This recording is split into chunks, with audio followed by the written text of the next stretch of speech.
story told in the warmth of green and gold.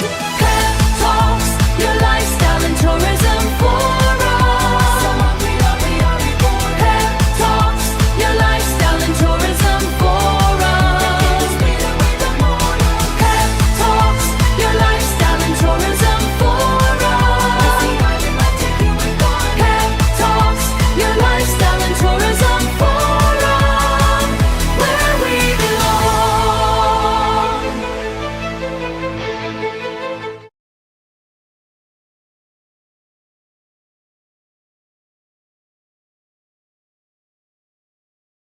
Heavenly Father, we thank you for granting us a community that is safe, inclusive, and nurturing, and for blessing us with local leaders who do their work with our best interests at heart. We come before you today in a spirit of unity and support for one of those leaders, our former Mayor and President, Rodrigo Roa Duterte. In these challenging times, we ask for your guidance and strength to surround him. Grant him wisdom as he navigates the difficulties brought about by persecution and injustice. May our prayers uplift him in moments of doubt and remind him that he is loved, especially by the Dabaweños that he has served for many years. Help us to stand together as one people, strong, resilient, and uncompromising towards truth and justice. Guide us in fostering understanding and compassion among our fellow citizens, even with those whose opinions differ from ours. Lord, instill in our hearts a spirit of cooperation and solidarity as we strive to build a better future for all. May your light shine upon our nation, guiding us through the storms we face. In Jesus' name we pray. Amen.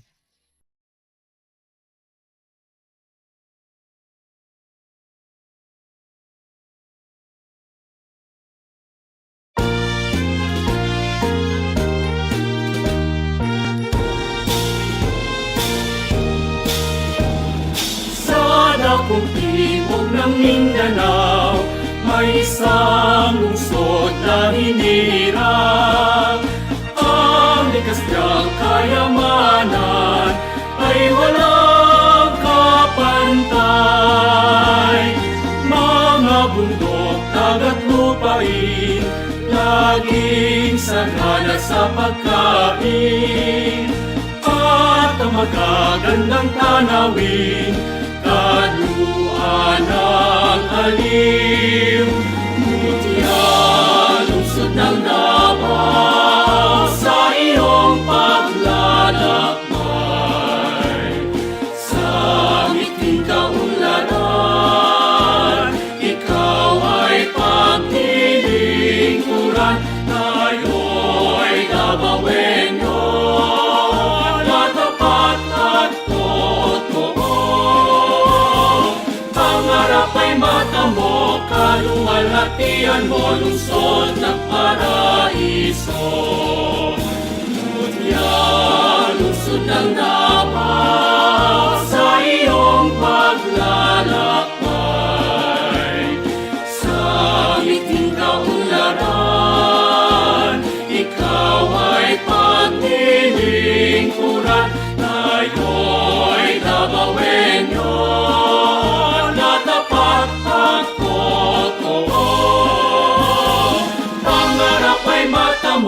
kaluwalhatian mo, lungsod ng paraiso. Pangarap ay mata mo, kaluwalhatian mo, lungsod ng paraiso.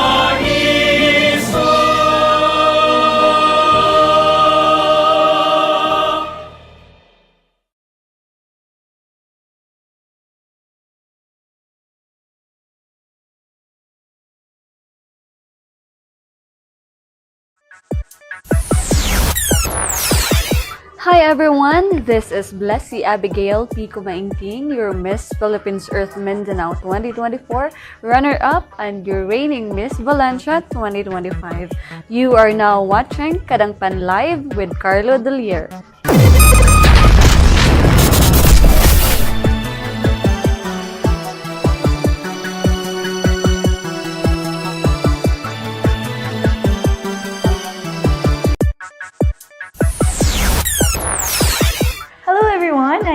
May Sanchez Ferog, your Miss Philippines Earth Mindanao 2024, and you're watching Kadangpan Live by Carlo Dolier.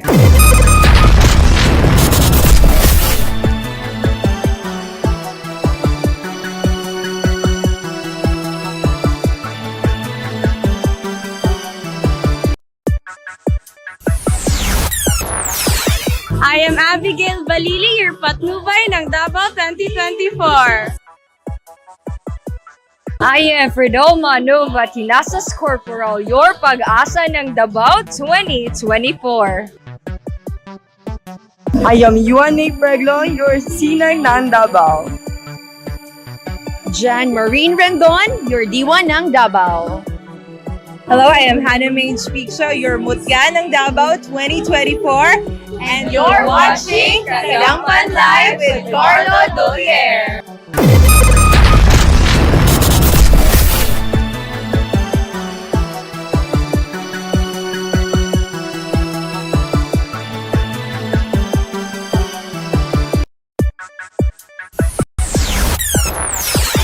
Hi everybody, my name is Alexa Rhoda and I am your Miss Earth Australia 2025 and we are here with Kadangpan Live with Carlo Dolier.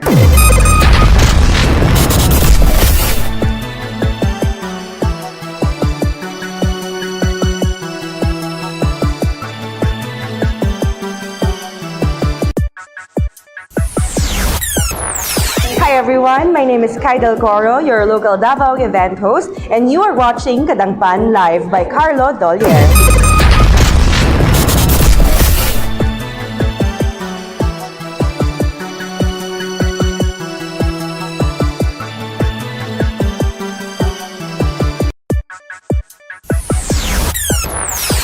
Hello everyone, good evening. I am Feliz Clarientea Solomon Santos from the Municipality of Sindangan, Province of Zamboanga del Norte. And I want to thank you all for watching Kadangpan Live with Carlo Dolier.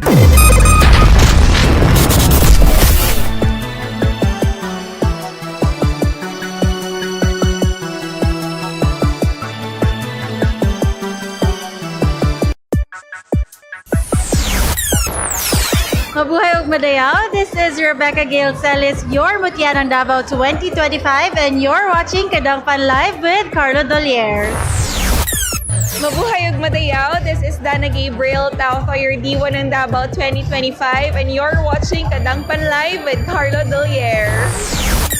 Mabuhay ug madayaw. This is Catriona Batu, your pag-asa ng Davao 2025, and you're watching Kadangpan Live with Carlo Dolier.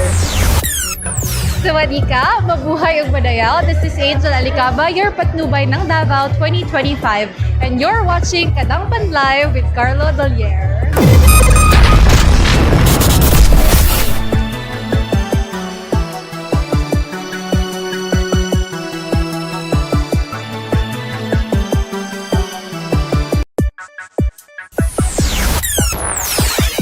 Mabuhay madayaw. I am Attorney Christine Joy Bermudo, your Sinag ng Davao 2026, and you are watching Kadangpan Live with Carlo Dolier.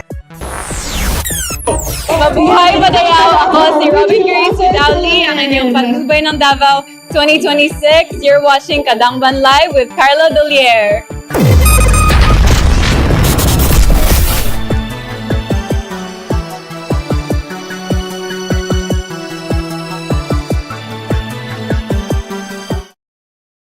This program is brought to you by Montefrio Garden Resort, your Highland escape.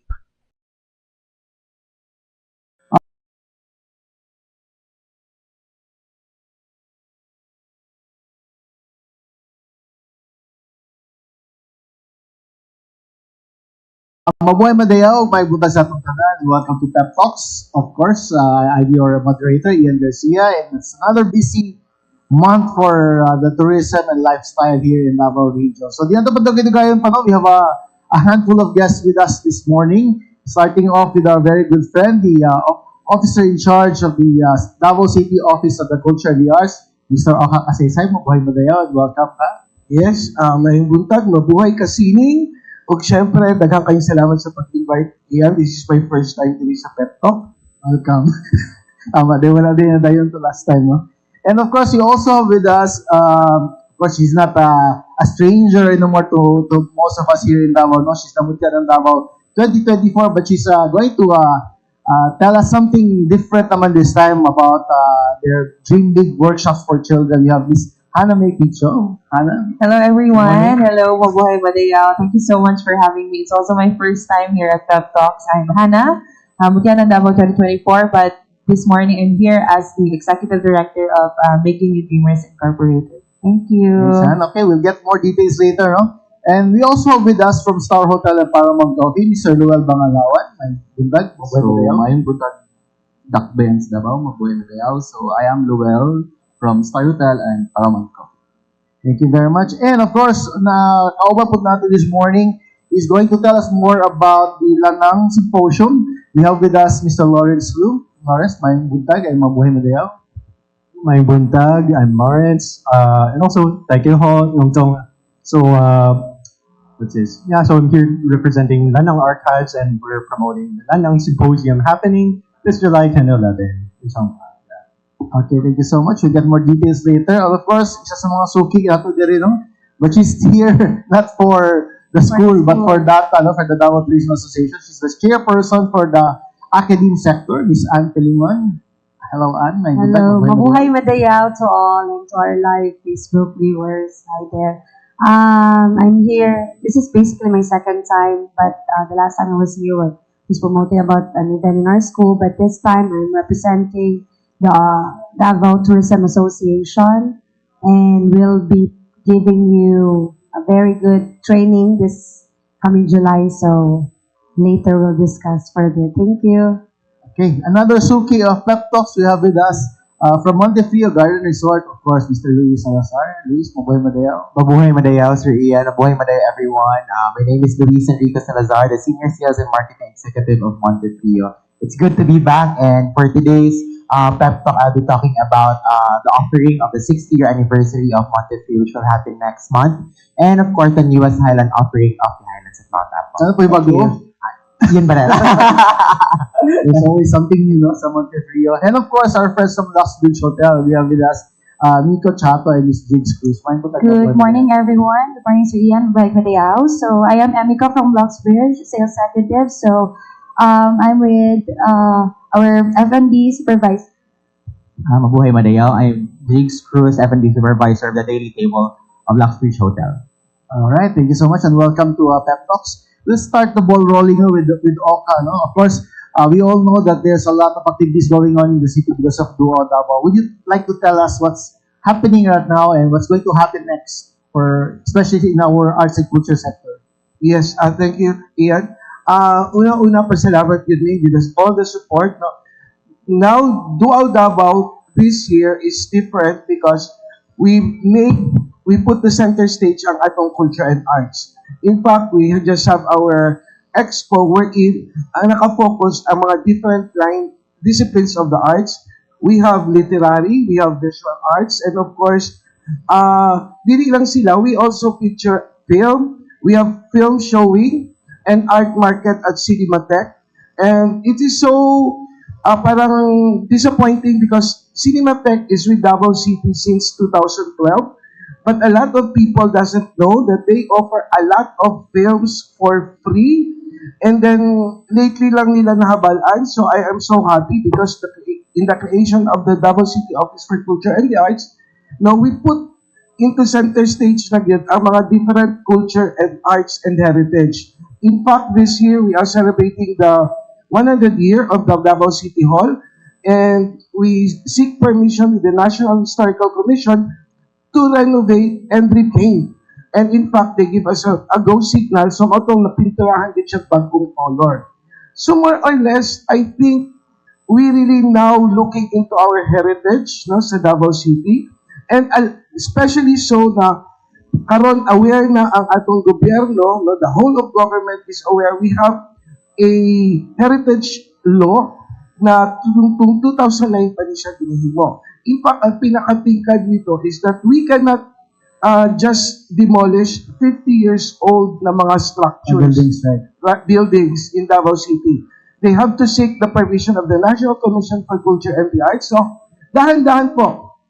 nasa psyche na po kayo ng mga tao. In fact, we are also very much happy na nagkaroon na ng repurpose ang mga old structures. No? Nagkaroon na ng panibagong bagong buhay. Like, for example, along Huna, which I think we're going to develop a neighborhood walk later on, na a lot of mga old heritage houses are transformed into restaurant, into mga event center. So, I think, dahan-dahan na. And this is a good thing because akala nila walang pera dun sa culture and the arts. In fact, culture and the arts is hand in hand with the tourism sector. Ito yung bagong mga destinations. A lot of mga tourists now are into adventure and into history.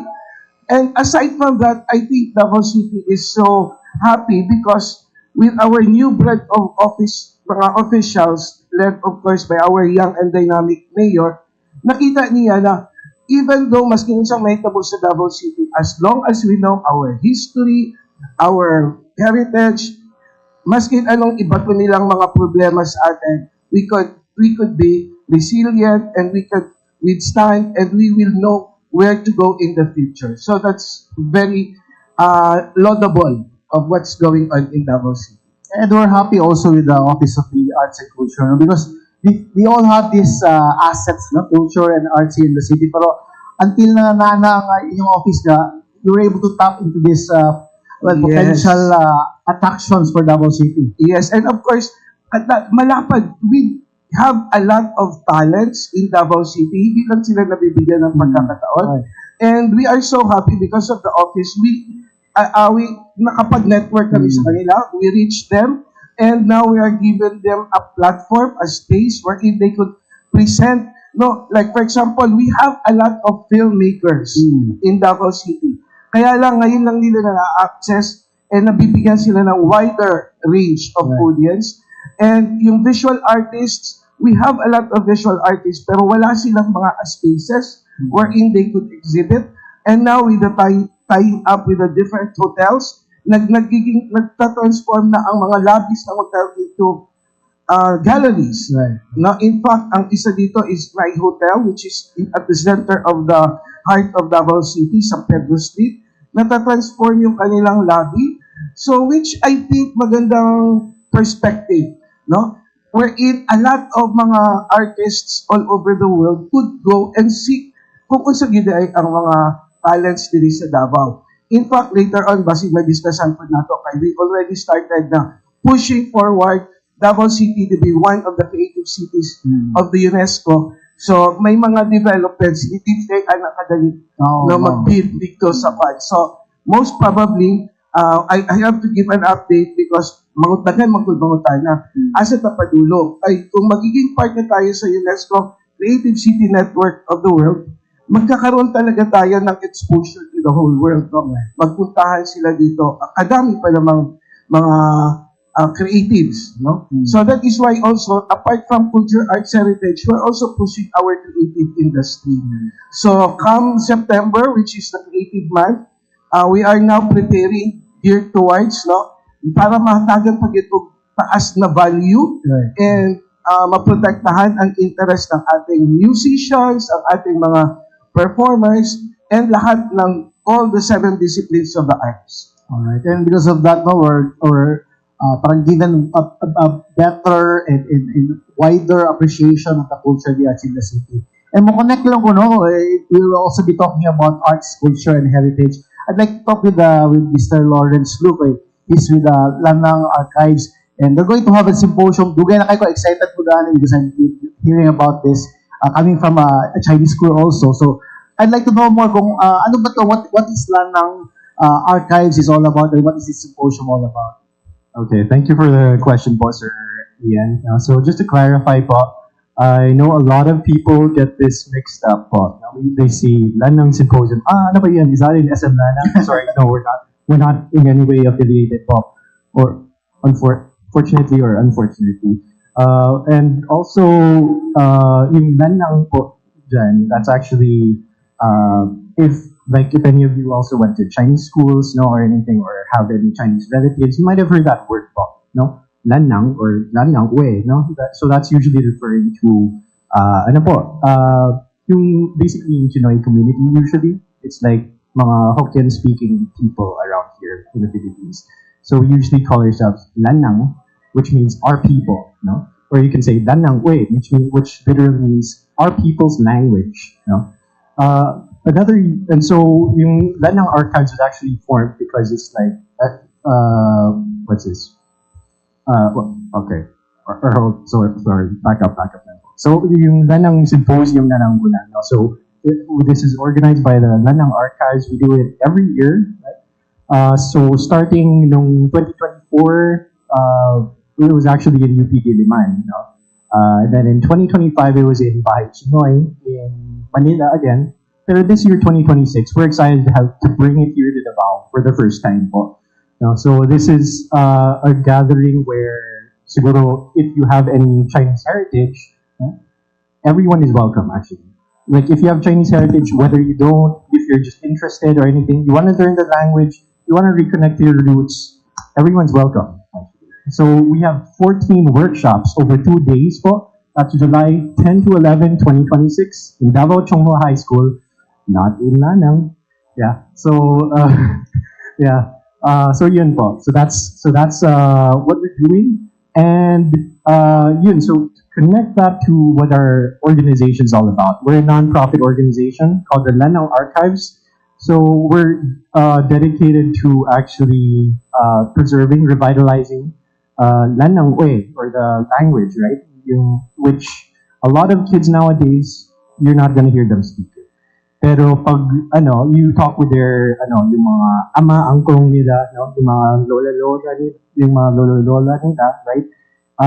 Usually it's like, diba, you need to what's this? You kind of have to speak like parang there's usually a language barrier there. So it's a very common experience. So it's like there are situations like that. And then of course, yung mga elder generations, they look at the younger generations and say, oh, sayang naman, okay. You don't know how to speak it. You can hear, you can understand, you can't speak it. So parang, yun, so there are some problems there, right? Na parang, okay, so a lot of us later on, we feel medyo alienated na din. I believe that's a very common experience. Kaya, yun, we lose out on the culture, no? We lose out on all the people who are actually interested in keeping it alive din. No? And on top of that, a lot of you might also be thinking, bakit may Chinese na parang language dito in the first place, right? And so, just to give a little, like background there, if I may, parang, this is, like, there have been several, waves of migration here to the Philippines ng mga Chinese, right? And I'm sure you also, like a lot of us here know people din na parang, okay, Yap ang surname, or Lim, or something else, Uy, and then Bisaya ka Naum, or something, or like, but yeah, that's really the reality of it, right? We have a lot of, people with Chinese heritage who really did migrate here, integrated with the culture, and now, one thing we want to point out is Lannang Uy, Lannang Uy is not actually a Chinese language. This is something kind of, this may be a little controversial. We don't frame Lannang Uy as a Chinese language. This is a Philippine construct. Wala yung term na Lannang Uy in any other part of the world. You go to Singapore, they speak Hokkien. You go to Taiwan, they speak Hokkien. You go to Penang, Malaysia, they speak Hokkien. But you say, Lannang Uy, they don't understand that. They don't even know the term. Lannang Uy. They don't know that term. It's not even technically correct grammar din. No? So that's only a Philippine, that's something that only happened here in the Philippines. That's something nice. Yes. And on top of that, some other really interesting things are, alam siguro po natin lahat na may mga words na hiniram ng Filipino from Chinese, right? Things like sushi, what else? Mga bimpo, mga ganun, right? Pero, you know what, there's also words from Filipino that also got integrated, also got adapted sa Lannang Uy itself. No? And even in day-to-day usage, we have people, actually most of the time, you'll hear people, if they say they're speaking Lanang way, usually, more often than not, they will they will really be putting mga Filipino words in talaga. Whether it's Tagalog or Bisaya or halo-halo, like Idongo or anything, depends on wherever they are. There's all that beauty and variation in it. And this is something we really want to highlight and cherish. And whatever form of the Lanang way it is, these are things we want to celebrate. Because language is dynamic, no? It changes over time. So yeah, so I'm sure that you'll be discussing that all during the symposium, no? Yes, all yes, this ma'am. about arts and culture and heritage of the Lanang culture. Yes, yes, sir. All right. Okay, so we'll get more details later, no? I'll now go to Hannah because Hannah has her own non-profit organization which they call the Dream Big or Making New Dreams or Gamers Incorporated. Would you like to tell us more about it, Hannah? Thank you, Sir Ian. I'd like to introduce Making You Dreamers too. No? So, I'm Hannah. I've already mentioned that. But this NGO was established. It started way, way back as a kid pagyud ko. It was just something that me and my mom and my parents were doing as a kid. But it started its roots when I was a teenager sa among balay. Naghimo ko og bookshop, no? And I used to charge 5 pesos for 1 hour sa mga bata na sa subdivision lang. And then wato sila dito, yung mga bata sila nagkamay, na cute kayo. So 5 pesos nila, maabot na po mga 5 hours. Nga siya ka. That's how it started, no? But then, fast forward to 2024 when I won Mutya ng Dabaw 2024, I was given the enormous responsibility of the crown, and I didn't want the platform to go to waste. So that's when we first established Making You Dreamers to what it is now. No? It started as a book drive lang. It started as a book drive in one community here in Davao City. And I used to give out storytelling, mga ingana lang. And then it morphed into something more. From book drives, we also started giving out symposiums and inspirational talks, no, for anti-bullying campaign. So, school-to-school caravan siya. From book drives in certain communities, we transformed into school caravans. We went from school to school, giving out books to children. And also, I also gave out talk for kids, no? And then after school-to-school caravan, it just, by the grace of God, medyo nag-expand yun ang Making You Dreamers. At that time, kami lang yun sa akong mama ang nag-work, ani. And we started something called the Dream Big Workshop. So it's one of our flagship projects in MND. And that was the time na nag-open kami for volunteers. And thankfully, daghan na ang nag-join. So, for as of now, we have 42 volunteers, if I'm not mistaken, close to 42 volunteers. And these are volunteers from different walks of life. Of course, we have beauty queens. We also have nurses. We also have teachers, LPTs, lawyers, and doctors. So these are different people, no, who come together to for a shared mission to make new dreamers.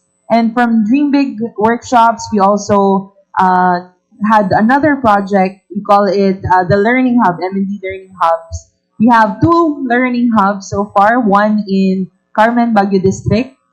It's a tribal village, Nami Learning Hub. And basically, a learning hub is just para siyang library. It's mainly a library. We have books there, and we have educational materials. And every week, we would hold learning sessions there. Nag-adto mi diha different activities.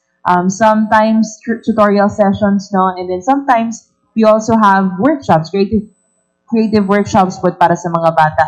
And then after the learning hubs, we also have Dream Camp. We call it Dream Camp because our mission is not just for the kids, but it's also for volunteers. So, nami mga capability building, capacity buildings for the volunteers. And basically, Making You Dreamers is started with the understanding that sometimes kids do not have the luxury of dreaming. Dreaming is a luxury for some children, no? sometimes they do not have the privilege to have these wild dreams like some of us na bata pa lang ta makaingon na ta na gusto nato mga abogado, gusto na ko ingani. Sometimes kids do not have that luxury kay they have trouble making ends meet and trying to survive the day. I remember in one of our learning hubs sa Baguio District, pag start yun namo dito ang mga bata, whenever we start a workshop, my first question for the kids would be, unsa inyong gusto pagdako ninyo? And their answers, all of them, their answers were just, duha na kabuok, either sundalo or police.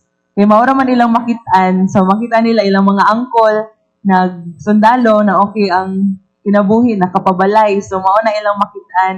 And as the workshop progressed, pila may ka-weeks nag-ato dito, one of the measure of success namo is when we end the workshop, we ask them again, what do you want to be? So nanay gusto mahimong nurse, nanay gusto mahimong doctor, kasi we try to introduce other jobs and career opportunities to them, ba so murag ma-broaden dun ang ilang horizon. And that's basically the goal of Making New Dreamers, no? To try and make new dreamers out of these kids, not just mainly through workshops, no?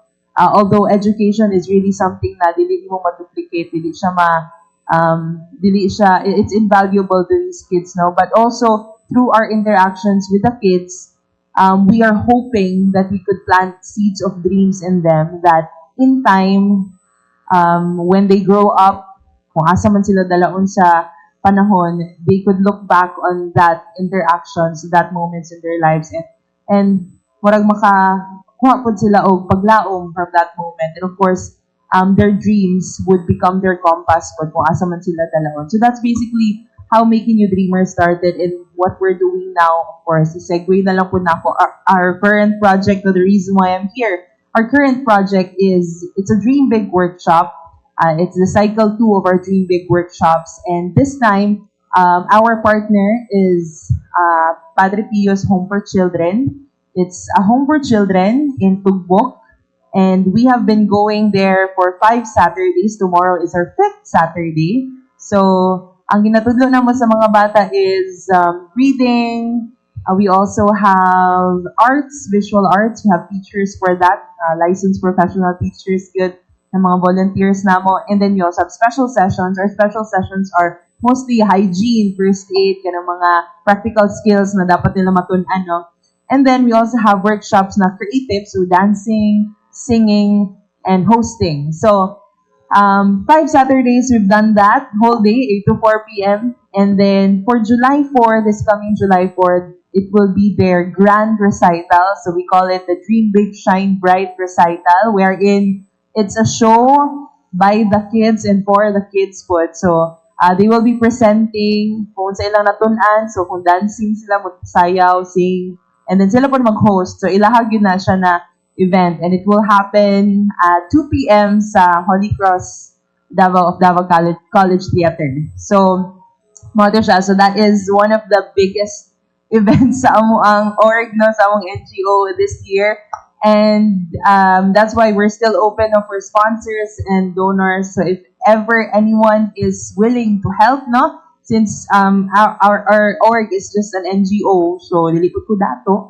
So we're all of these projects, we really rely on the generous hearts of others. And by the grace of God, no, pati ako usahay dili ko makatuo na we've reached this far just relying on the kindness of others. So we're really hoping that we could get more help. And of course, kaning mga nagatabang sa mua, mga partners and sponsors, we call them dream builders. Amo ang volunteers, dream makers. Ang amo dream builders are also invited to be part of the recital. Kay sila lang po ang mga cheerers. Mo lang ilahang job sa recital, mga cheerleaders sa mga bata. Since sa ubang mga bata wala may parents, no? Ang mga madre lang man ilahang parents. So we're trying to gather more people para mag-share sa ilaha during the recital. And we're very thankful that you're doing this initiatives, Han, because not all queens, no, get to realize all their advocacies. No? Yeah. I think you're one of the few siguro nakita Yeah, we're trying to redefine that also, Sir Ian, on one of the goals of Making New Dreamers, since we also have a lot of beauty queens, not mga training na mga mutya spot, ginapa-volunteer na ko sila, and then mga barangay na mga beauty queens, naga-volunteer po sa amo. We're trying to redefine that na ang mga beauty queen dapat sa Davao, kay maura mo kita mong reach, na dili lang gwapa or dili lang storya, but also they do the work. Exactly. Pero I'm just curious, ngano kani nga advocacy mo napili? Siguro tungod kay I was very bullied as a kid. I think I've said this a million times already. As you know, I am the first plus size mutya ng Dabaw. So ako ang una na tambok na mutya ng Dabaw.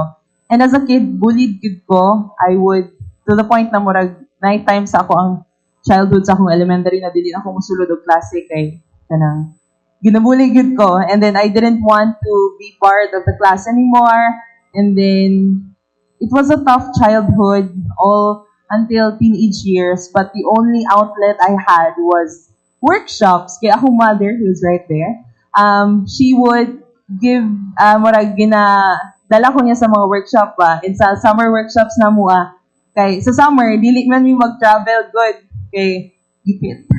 Dili mi mag-travel. So ang ginahimo sa akong mother kay ginatagaan ko niya og mga workshops, so singing, dancing, arts tanan ako ang atinan. Kanang mga free pa na dati sa mall na kanang if you reach 500 pesos na kay free workshop kanang mga ana. And that became my outlet. That's how I solidified my worthhood and how I saw myself, my value, not in what I look like, but in what I can do. So that's also what we're trying to replicate sa Making You Dreamers. It started as body positivity, good sir, no? We try to refocus, no? Ang focus sa mga bata karon since kabaluta, mga bata karon grabe yung social media, na they have so many hours spent on social media, and sometimes negative ang effect, ana. And that's why we're trying to bring back the good old days na they would be creative, more creative, no? They would try to draw their imagination ka na mga ana. We're trying to refocus them so that in hopes na pagdako nila, they would not be focused more on their bodies or dili sila, kasi self-esteem, insecurities, these are seemingly small things, no?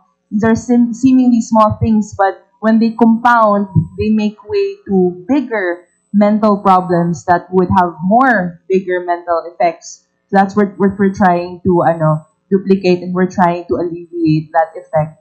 So that's how it started. All right, thank you so much, Han, for sharing it with us. Later we'll get more details. So, pero naman mo ambak na kay Miss Ann PELINGON. Teacher Ann, tell us more about your upcoming training. This is a training, right? Yes, this is a training workshop. So, again, my name is MARGARET PELINGON, Mabuhay Dayaw. I'm here to promote one of the initiatives that Davao Tourism Association or Davao City Tourism Association. It's already on its third year implementation with the supervision of our president, Ms. Nicole Nina Halbianades, and all the rest of the officers. So this is already the third year, and we call this CGSP. That's for Certified Guest Service Professional. I think perhaps siguro from this group meron nang naka-earn, but I'm also part of the second batch. Last year I took this. We hold it in Pinnacle Hotel. So it's almost like a week-long training workshop. Again, this is initiated by the Davao Tourism Association in partnership with Department of Tourism Region 11, and this is given by ALE, the provider of this training. That's American Hotel and Lodging Educational Institute. So this is basically an international certification and training. Most of the recipients, yung sumasali talaga, are coming from tourism and hospitality sector. But this is also open to all, no? As it's a multi-sectoral invitation because it primarily focuses not just on the sector, but this specializes on guest service and how we enhance and improve guest satisfaction. So this will commence on July 14 because July 14 is the orientation day That's about from 2 o'clock to 4 o'clock in the afternoon. But the training starts from July 15 to 17. To be advised pa ang venue because we're still checking on the number of the participants. But last year, we were about 30 kasi yun ang parang slots that we need to meet. But there were some who failed to join kaya parang they're really very eager to join this year. So this may cost quite much, no? But I guarantee you, no, talagang it's a full pack training seminar kasi nga ako, I'm one of the recipients. And what's best here is you can put this on your name, no? May comma na yung name nyo. Additional, Yes, additional part ng honorific mo. So, yeah, like my name, the comma, CE, because I'm also a certified events educator, and comma, CGSP, no? So, yeah, but the cost, as I've said, if you remember your establishment, kasi, diba, that Davao Tourism Association, institutional ang membership dyan. So, whatever company or member, yung mga tauhan, no, mga staff and personnel that they have, can enjoy discounted rates. So, it would cost them 13,500 for early bird. For non-data member, it would cost you 14,000. Last day for early bird would be June 30. So, after June 30, babalik na po sa regular rate, which is 15,000 pesos. So, that's really the cost of the training. Why? Because it doesn't include only the international certification, but the training, because again, very high, reputable speaker that you will have. Plus, it includes also the snacks, lunch, the entire training kit, what else? Of course, the venue, and of course, the international certificate, plus the assessment. So, hindi lang po ito basta training and seminar or workshop, no? You have to really pass the assessment because, well, it's about ilang questions lang naman yun. About 30, if I can remember. But you have to really have a good rating so you can really get that title or that certification. So again, it's multi-sectoral. It's open to all. I'm inviting some of my friends from the Academe. I know this is really one of your intention, no? At kailangan nyo rin ito for accreditation. So now we're bringing it back, no, for the third time. I hope you don't miss this time kasi maraming regrets last year. Bakit hindi alam? So now, thank you to Pep Talk that na-promote natin as early as June because again, this will be on July 14 for the orientation and 15, 16, 17 is the training. That's the 3 days workshop already. So if you have further question or you like to book, just visit Davao Tourism Association or yun, kasi nandun na lahat ng details. You can scan the QR for registration. And yeah, so far that's... Alright, thank you so much. For clarification, anybody can join. No? Dili lang siya kailangan mag-represent the company. They can join as an it's individual naman, sir. Yun lang, what they can enjoy is if their company is a member of DATA, then they have, lesser ang kanilang. Basta before June 30 po, sana makapag-register kayo ahead para you can at least book the slot so you can grab that early bird rate. Again, for data member institution, that's 13,500. For non-data, 500 lang difference, it's 14,000. And after June 30, 15,000 na po ang rate. At hindi kayo magsisisi. It's really, ako for me, are you already a recipient? Not yet? Wala pa ba dito?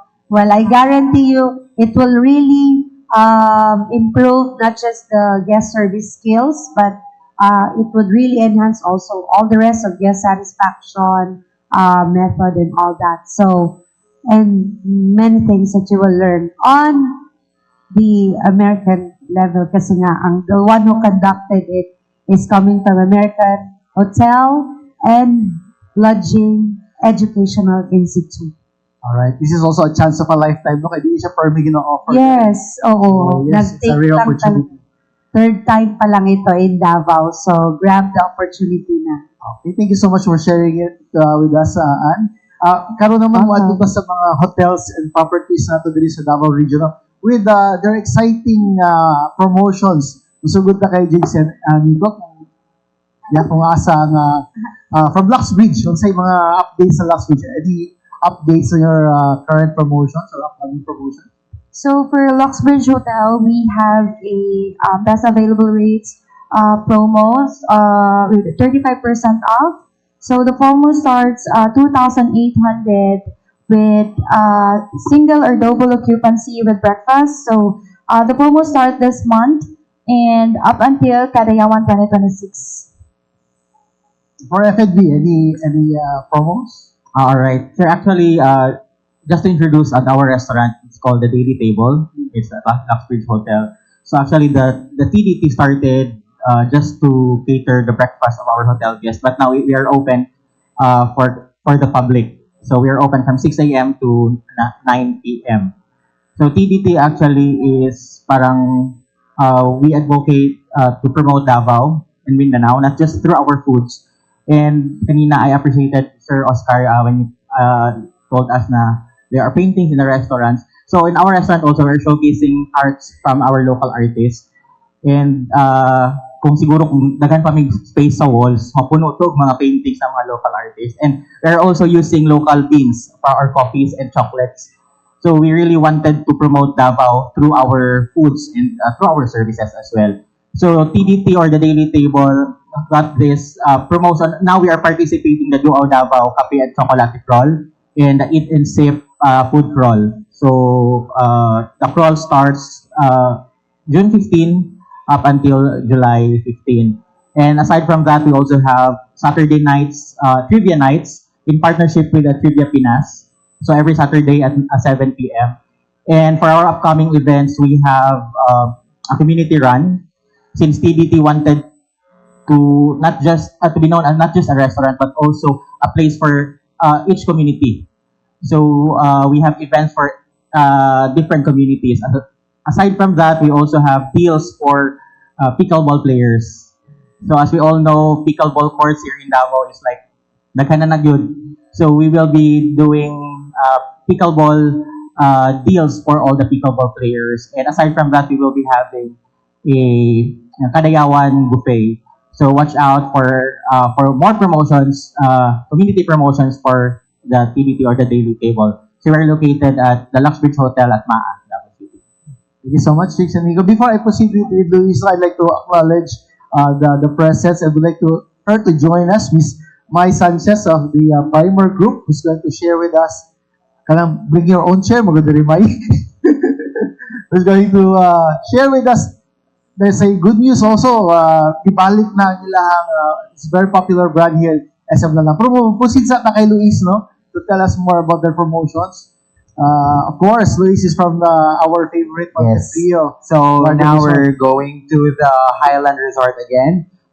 For Montefrio, for this upcoming July, of course, we're happy to tell you that we're turning 6 years in the Highlands of the majestic Mount Apo already. And for today's pep talk, I'm going to promote the Montefrio 6th Anniversary Weekday Special. It's a month-long anniversary special discount for all of our guests staying on Sundays to Thursday, excluded lang ang weekends and of course ang holidays. Now, room rates start at for the 6th anniversary special, 2,700 per villa room. It comes with a breakfast and good for two until 9,900 good for 9 persons for the family room. Now, for this year, since as usual, since the last pep talk, sir, we've been doing a party during the anniversary of Montefrio. Now we're heading more of into giving back to the community. So this July we'll be doing much more of on the community social responsibility. We have a schedule on July 7, a tree planting activity in the highlands of Mount Apo. And of course, on July 8th, a feeding program for the students in the Apolandia community. And also for the Montefrio 6th anniversary special, we're giving away discount on all of our F&B outlets. For the restaurant, minimum of 1,666 pesos. It's less 6% on all of the total bill. The Chill Cafe, it's a minimum of 666 pesos, less 6% also. And for the Cafe Free, it's a 1,666 minimum, less 6% on the total bill. And last but not the least, of course, we have launched last month the first in the Philippines of its kind, the Sky Swing with a swiveling 100 feet drop experience. It's first in the Highlands and first in the Philippines. For single, it's 400 pesos. And for the tandem riders, it's only 700. Available 8 to 6 p.m. daily, Monday to Sunday. Alright, Yes. thank you so much. Paspas kayo, no? Anniversary na po, magpula po tulas. Yes. Time flies so fast, sir. Yes. Alright. Okay, so ang back na punta kay Lowell from Star Hotel and Paramount Coffee to tell us their upcoming or existing promotions.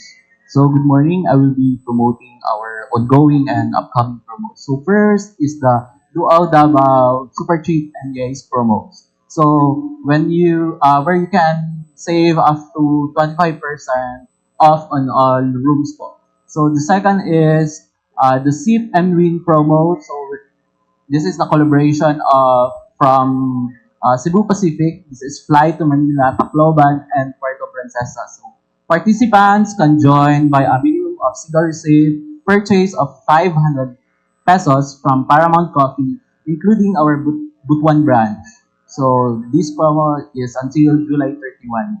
So next is the Dual Davao Kape at Chocolate Roll. So experience on a flavorful journey and discover the best coffee experience destinations in Davao City. So lastly, the Dual Davao Eat and Sip. So Paramount also will join this. So this is more likely Dual Davao and Chocolate Roll.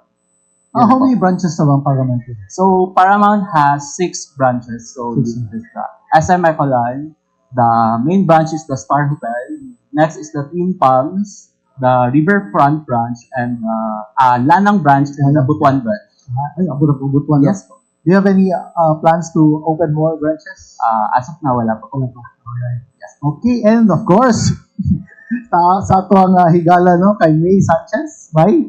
Of course, there si May na bahala to tell us more about this good news here at SM Lanang. Yes, it's good news indeed that the monkey is back in Davao and here in SM Lanang. So Kipling has reopened its doors at the ground floor of SM Lanang. Actually, there's been a change of hands with Kipling. So now it's with Primer Group of companies. So we are hoping to expand this global brand more, of course, with the support of the whole Davao community, because it's actually a little bit of trivia. It's actually inspired by Rudyard Kipling, the creator of Jungle Book, and that's why it has that iconic monkey mascot or trinket. So it's back with versatile designs and of course with this iconic lightweight design and crinkled nylon, and of course the matching monkey na mascot niya. So we have a lot more offerings, and of course we will be offering soon mga luggage as well. So it's really perfect for Dual Davao, especially for our travelers, for our laagan ng mga customers, and perfect for the young professionals and for back to school as well. We actually have a lot of customers who use Kipling as their school bag. So we would like to invite everyone to visit our store at the ground floor of SM Lanang Premier. And of course, in time for Dual Davao, we also have a very exciting promo, buy to get 20% off. So it's you can have it as a combination of bag and accessories. So we would like to invite everyone, our media friends, and of course our co-panelists to please visit our store at the ground floor. All right, welcome back, Kipling. Yeah. Is this the only branch by Oh, or yeah. Mindanao? Actually, this is the first branch outside Metro Manila. So we actually just reopened, and this is the third in the Philippines. So wala pa sa Cebu, wala pa sa other First yun, cities. Yes, outside Davao yun. Oh, Davao yun first. Nabi ang Dual Dabaw ni Oka. Wow, Davao. Yeah. Supported by the private sector, well supported. And now we open the questions from our friends in media. Sige, Gio. Hello, I start kay Sir Lawrence. Hello, sir. Ni hao. Hi, sir. Ni hao. Lanang Symposium, you mentioned it's about yung heritage, culture, and language. Will it also discuss the Chinese history here in Davao City? That's a really good question po, sir. Actually, we do have at least 2 sessions po this, we actually do have 2 sessions po that are going to be discussing some things about Davao history, sorry, yung Chinatown history in Davao. Let's see. Yeah, we also do have just a quick preview in our, I can show this to you later din po, sir. It's like, in our program, we do have some guest speakers po. Sir Dom Sibafranca and Sir Benedicto Lim Jr., who wrote a book, actually a coffee table book, about yung mga ancestors ng mga Chinese, yung mga Chinese pilgrims who moved here to Davao. So they're going to be speaking. They're also going to be speaking about the history of Davao City, Chinatown. Yeah, so that's going to be covered in po. Yung schools such as like yung Davao Chonghua High School, they're going to be involved in this symposium din, no? Yes po, they're actually the venue po for this symposium. So we're gonna be in the Tanyanki Auditorium po ni Davao Chonghua High School. Yeah, again, that's July 10 to 11, 2026 po. Yeah. Will you also invite guest speakers like yung Consul General? Sorry po? Will you also invite guests such as yung Consul General of China? Oh, okay. This is more about yung mga like local Chinoy po na community. So we're not really we're not really associated or like with like governments or things like that, no. So yun din. We're also not like identifying as Chinese per se or Filipino per se, because this is about like this is Chinoy type of thing with Davao. It's what's this? It's like it's a hybrid type of culture, but which is what Lanang Archives is about. Last question, sir. You mentioned this is the first ever symposium ni Lanang Archives, no? In Davao po. Davao, no? Yes po. Do you plan to make this yearly here in the city? Okay, so the little background po, the first one was in 2024 there in Diliman, and then also again in Manila in 2025, this year in Davao. So next year we're exploring, kasi most of the people kasi in the organization are from Metro Manila. So we're trying to expand outwards, out of Manila. And so Davao just happens to be one of the many cities that we've started with. Although next year we're not totally sure what city we're going to be, what city is going to be hosting yet. But most likely we're going to be rotating through the country wherever we have prominent Chinese community, Chinese Filipino communities. Okay, thank you, sir. Shishi. Thank you. To Ma'am Hannah po. Ma'am, making new dreams is more of like empowering the children naman, no, to achieve their dreams. Yes, exactly. When you were crowned as the Mutya of Dabaw 2024, ma'am, mo na imo ang main advocacy, ma'am. Like, it was really in your heart na for this advocacy, no? Yes po, yes, it was. Since my advocacy was body positivity, I have always, if you look back on my final Q&A pod, I also mentioned there that I wanted to focus on the community, so community-based projects, and focus on the grassroots and the kids. Okay, if I recall, if nakita ninyo tong Q&A na ako, I mentioned something like, if children grew up to be, if they had like great childhoods, no, if they would grow up to be functioning individuals, they could also love Davao City like I do. Kay mga talking final question, but basically the point was that I wanted to create a space where children could feel loved, valued, and seen, so that when they grow up, they would also be the same, give the same love to others as well. Okay. Yung organization nyo, ma'am, correct me if I'm wrong, recently lang siya It was established in 2024, but the advocacy was made before that. As I mentioned kanina, kay bata pa lang ko, we've had several outreach activities na, but it was only with my family. But thankfully, only in 2024, it was named and established as Making You Dreamers na yun. Thank you, ma'am. Thank you. Go, Sir Luis. Okay. Yes, sir. Sir, for this 6th anniversary, sir, what made you decide na kani ang yang murag tema gani compared sa last year katong retro, no? What made you like think kanang nag-decide na for the community gani? Yes. Of course, we've been staying in the Highlands for 6 years already, sir, and we haven't had a very big CSR ever since. But we've been doing CSR, but most likely just small CSR. But now we're shifting onto giving back to the community, because before Montefrio was there, the community is already there. Sila ang nag-help sa amin to really grow. They helped us with the tourism and of course, uplifting the guests and of course, helping and welcoming clients in the highlands of Mount Apo. So now is the time for us to really give back big time to the guests, to the community in the area.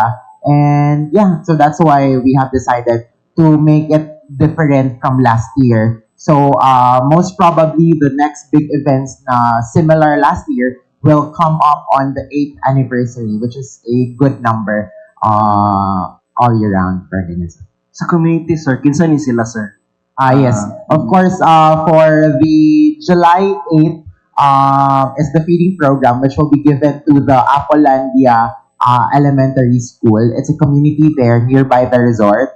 It has a population of around 200 to 300 students. And for July 7, there's this one secluded space in the highlands of Kapatagan wherein there's not much trees pa. So we'll be planting trees to, of course, it will help the upcoming generations and to protect the Mother Earth of Kapatagan. Okay, thank you, sir. Thank you. Then to Sir Oscar, sir. Sir, here in Davao City, kung saan pinaka-popular na medium of art? Is it drawing ba, painting? Actually, that's a good question because we've been assessing and evaluating. Now, we asked them to register. Daghan yun ang performing arts. Now, not only solely for music or dance, both yun. Now, kung makita niyo, our entertainment industry is booming. No, a lot of bars mag-close, mag-open na po because a lot of local talents dito sa Davao. But then again, yun na yung question siguro gusto ko ikabit siya dun sa Creative City because we would like to register Davao City as a Creative City, part of the Creative City Network of UNESCO. So, kung saan ato ang niche, kasi Baguio is for folk arts, Cebu is for design, and then Quezon City is for film, and then Iloilo is for gastronomy, and latest is Dumaguete for literary arts. Eh, ang problema natin dito, isa lang ang i-register mo, aawayin ka ng mga taga-Dabaw. That's good thing dito sa Dabaw is that no one wants to be left behind. Sila gyud maningkamot gyud na muyaw-yaw, even in Facebook, maskin anong away sa atin, magsalita, mag-away-away man ta. But then again, pag awayin na ang Dabaw, solid tayo. No, as Dabawenyos. Ewan ko, that's the spirit of Dabaw. Na questionable sa even sa buong Pilipinas. Bakit? Ano ba ang mga taga-Dabaw na ito? Mga bobo, isa lang ang pinapakinggan, etc. But tayo naman, nag-aaway naman tayo pag isa sa atin ma-left behind. So that's one thing. We have did a lot of consultations. And then, one thing is that when we discussed it to the officials of UNESCO, they said, hindi naman limited yung category, doon lang sa kung saan tayo. Kasi, ang karamihan dito is folk arts because rooted ang ating culture sa indigenous. So, but then again, Baguio na. I think Iligan also and South Cotabato would like to register, pero folk arts din sila. So now, ato-ato lang sulti, ay pwede daw mag-open o category. So what we are planning is, if you remember the tagline of Davao, diversity, we have diversity is beauty. Davao's diversity is our beauty. I think we have to register the diversity of Davao. We have lots of different form of arts, everything from visual arts to performing arts like dance, music, and even booming na po karon ang architecture and allied arts.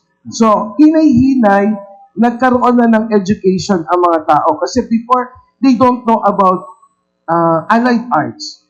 Na pag sinabi mong architecture, yung buildings lang. But now, kasama na dito ang interior design, ang landscaping, and even yung fashion design, no, is already part of that. Kasi even dun sa as national artist, meron na tayong fashion designers na mga national artists. So, ito yung lumalawak. So, ibig sabihin, hindi tayo nalilimit lang nakafocus kung ano yung meron na dictate by the Western concept of the art, na yun. So, ito ngayon, nag-elaborate na tayo. So, I think, Davao City, tama talaga yung isang tagline na diversity is our beauty. So, like, in fact, we have, during Kadayawan, we celebrate it, no? We have the indigenous, we have the Moro people, we have a lot of cultural communities na gusto natin i-celebrate them. We have the Chinese, we have the Japanese, kasi even before the invasion of the Spaniards, meron na tayong trading with the Chinese, and nandito na ang mga Chinese people, no? In fact, meron tayong isang area from Hulon na napadpad yung isang dato pumunta ng China, na nagkaroon na talaga siya ng kanya, doon na siya namatay.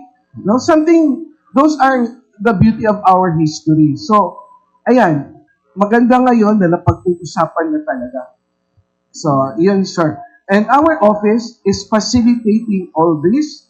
So, we hope that we will be coordinating with a lot of organization. Ang problema lang talaga namin is that is why we call all the artists to create their own guild.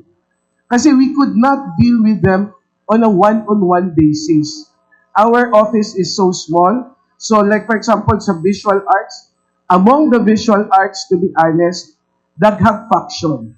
Yung mga old school, the young school, mag-away-awayan sila.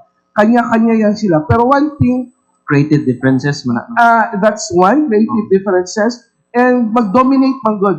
Labi na ang mga seniors, mag-dominate na ito yung pinakamaganda, which is hindi mo na masabi, no one could have the monopoly of viewing such thing. No? Pag sinabi mong art, kanya-kanya na talaga yan.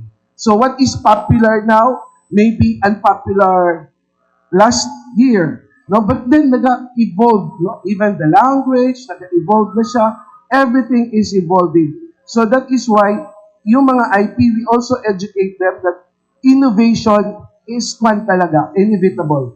So, pag sinabi mo, like, fusing in yung mga textile before, ayaw ng mga IPs, hindi kayo mga lumad, huwag kayong gumamit ng mga damit namin. Hindi nyo pwede i-incorporate yan.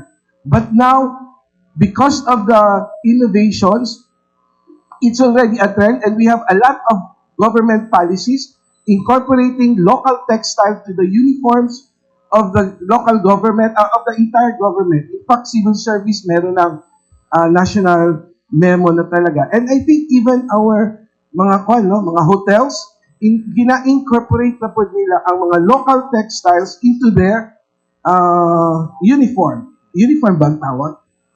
Di ba? Representing, para may kanya silang brand. No? So I think that's one thing. Before, the elders, no, mga councils ng IP, ayaw yan. In fact, gusto pa nila mag-ordinance na papatawad ang mga local designers using local textiles sa ilahang mga designs. Pero hindi na ngayon. It's open.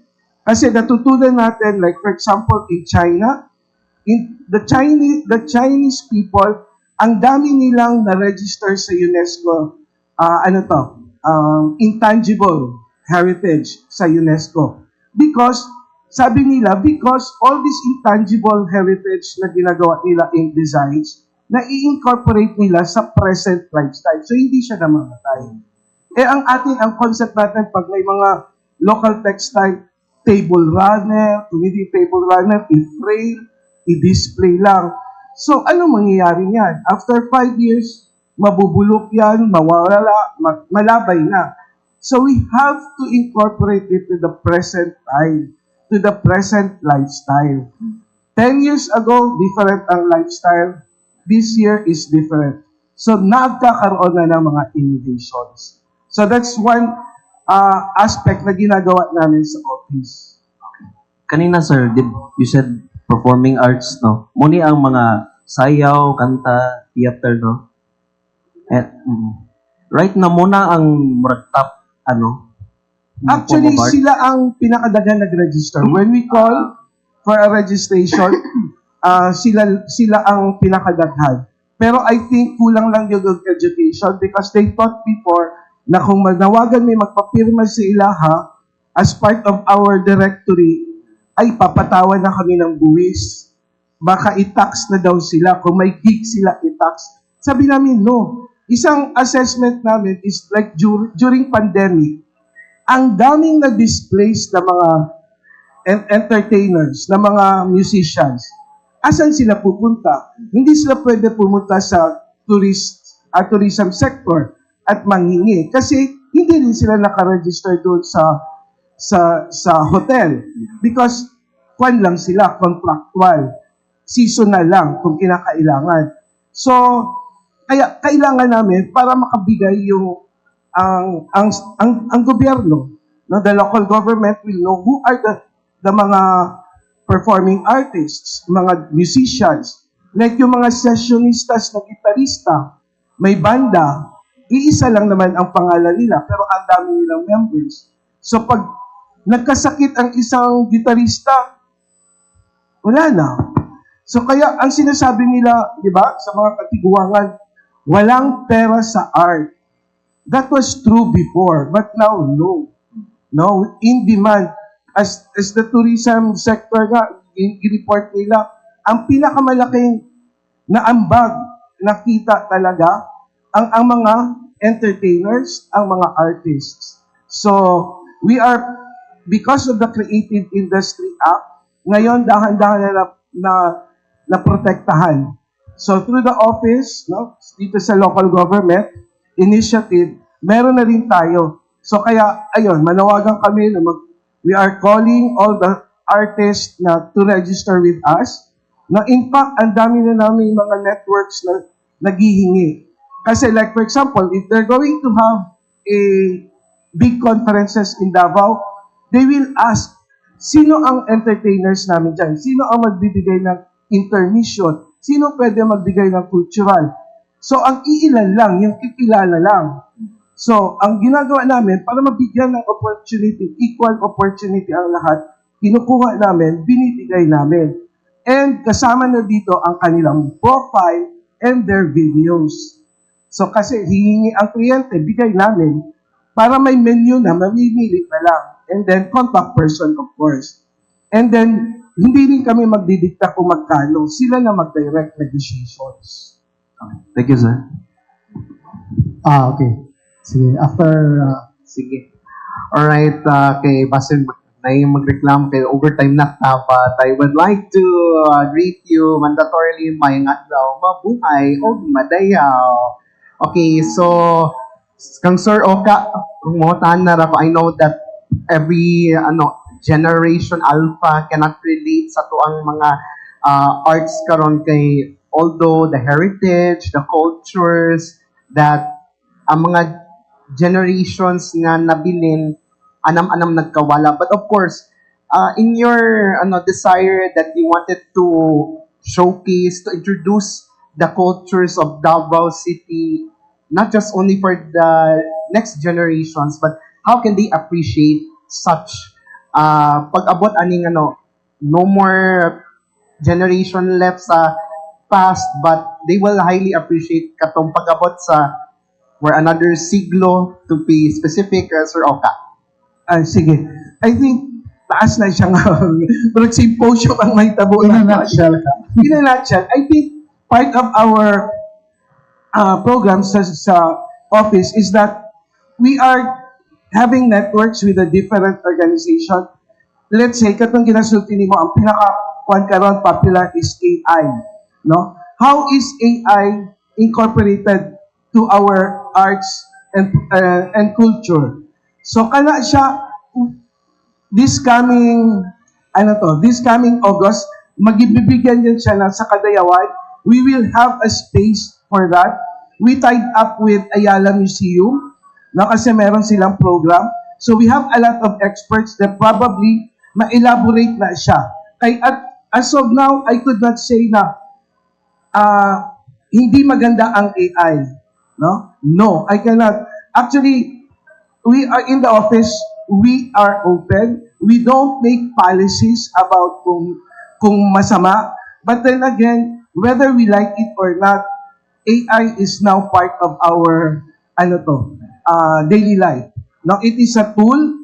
So how could that tool make magiging mas magaan pa ang buhay? And then, ano ang mga pros and cons? So those are the discussions later on, sir. So which I think, art is, sabi ko nga, is evolving. So number one, we just have to know our history. Kasi knowing our history, our heritage, we know to navigate our life leading to the future. Kasi kung hindi, ito yung kagandahan sa Dabaw. Kilala natin kung sino tayo. Kaya kahit every now and then nagbabago, sa politika man yan, sa ekonomiya, di ba kung makikita mo ang Davao very solid. Gibumbahan ang Rojas, after 2 days, balik ang Rojas. Buhay na naman tayo, business as usual.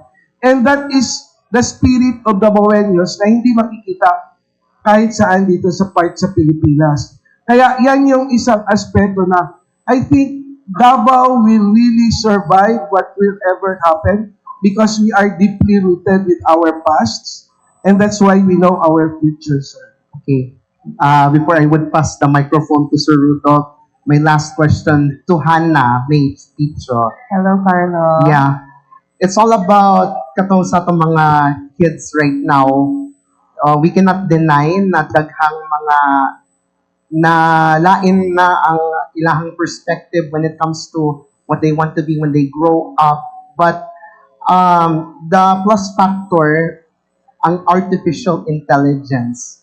But of course, I don't know if in your own perspective, what can, of course, the learners, the soon-to-be, whatever, when they want to grow up, that they should be focusing on one thing without doing the harm sa ato ang mga kaigsunan na although adaptation of the modern era is highly acceptable, but we cannot deny that going back to our roots is needed to be specific para ma-replenish ang ilahang learnings from their childhood up to what they will grow up. So what's your perspective on this? So your question is whether AI can help these kids in discerning what they want to be when they grow up. Okay. For me, I think AI is not inherently bad.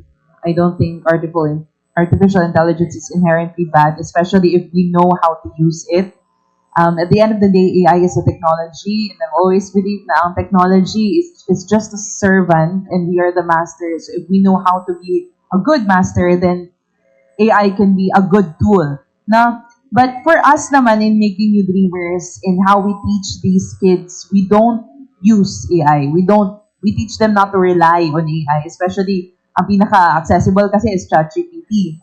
So, and of course, yung mga generated AI images, we teach them not to use that, especially at this in their age. Na it's still a formation age ba kumbaga. So everything that they learn in childhood will be the foundation of what they will learn in adulthood. So in our classes, in our workshops, we really our volunteers are teachers. So we try to go back to the very simple and basic learnings. Like for example, reading. How do you read? Storytelling.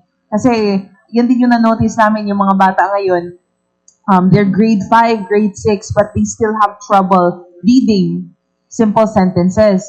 So that's what we try to bridge, no? We have teachers for that. So in our classroom or in our setting, no, in our learning hubs, I don't think AI has a place in there, especially when you're trying to form kids, no?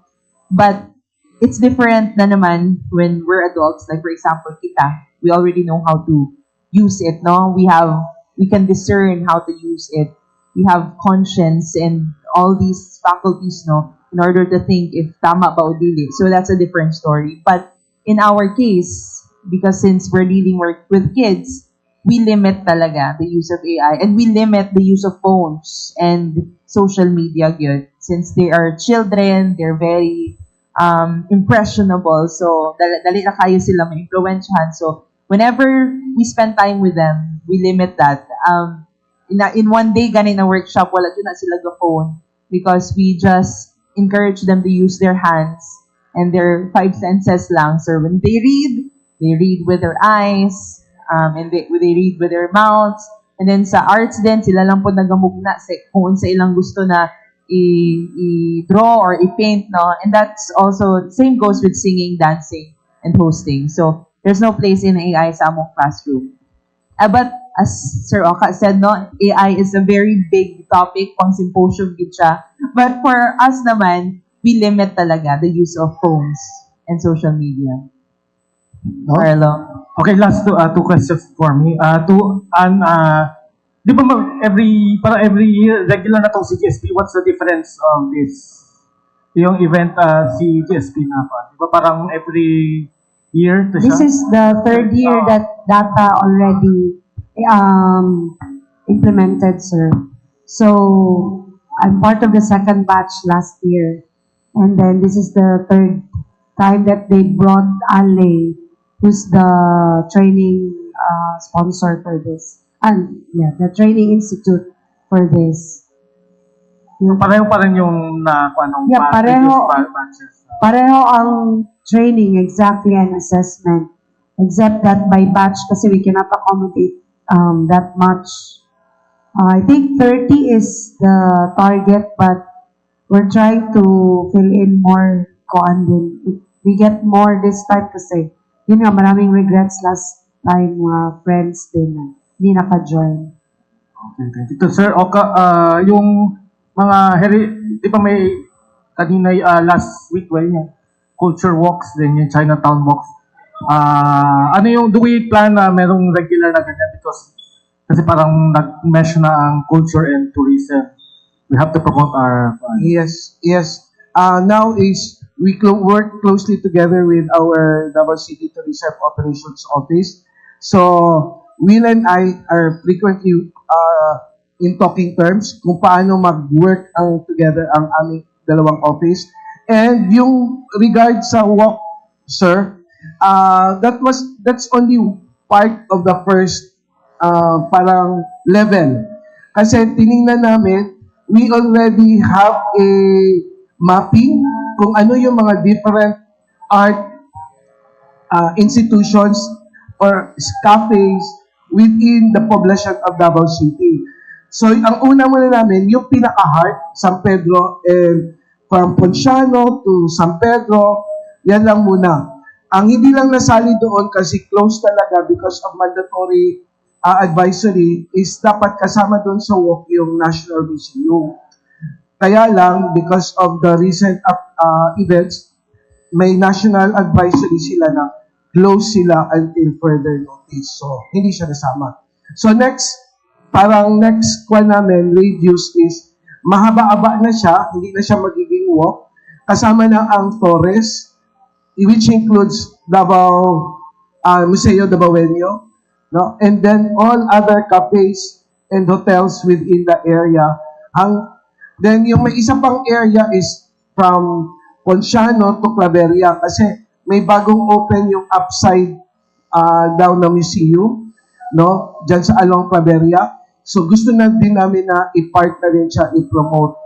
Kasi magsasara na naman ito pag hindi siya properly promoted.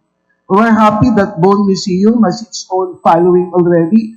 Even mga foreigners would go to their museum. So kanang upside down, it's just a small, no? May cafe, food shop. Pero but I think we have to promote it. Like, it's unique, Manggod.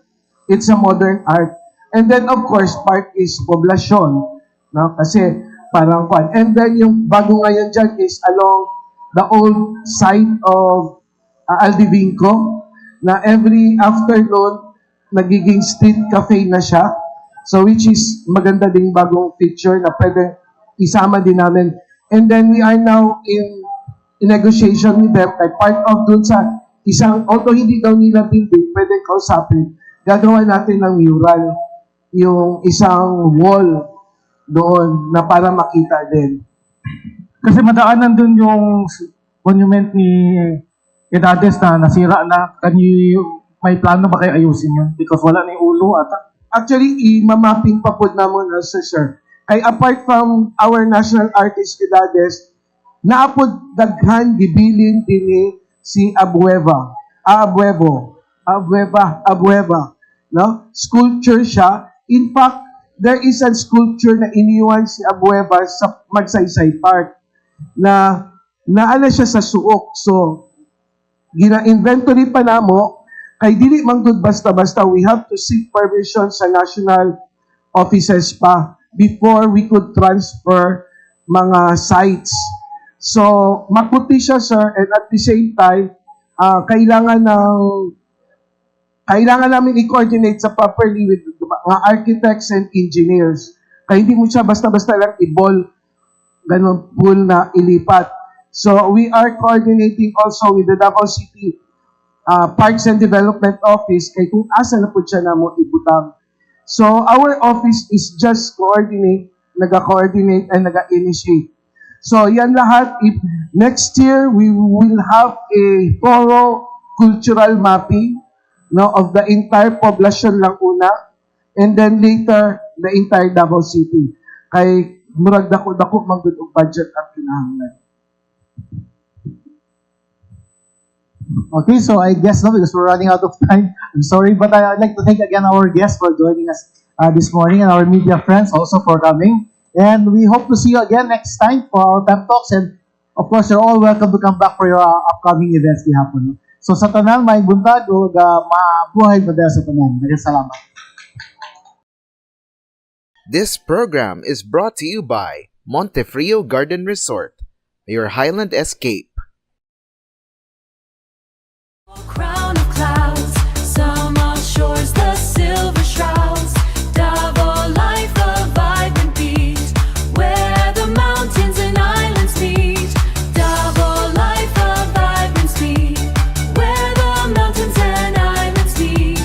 Coffee hills and orchid bloom, chasing out the city gloom.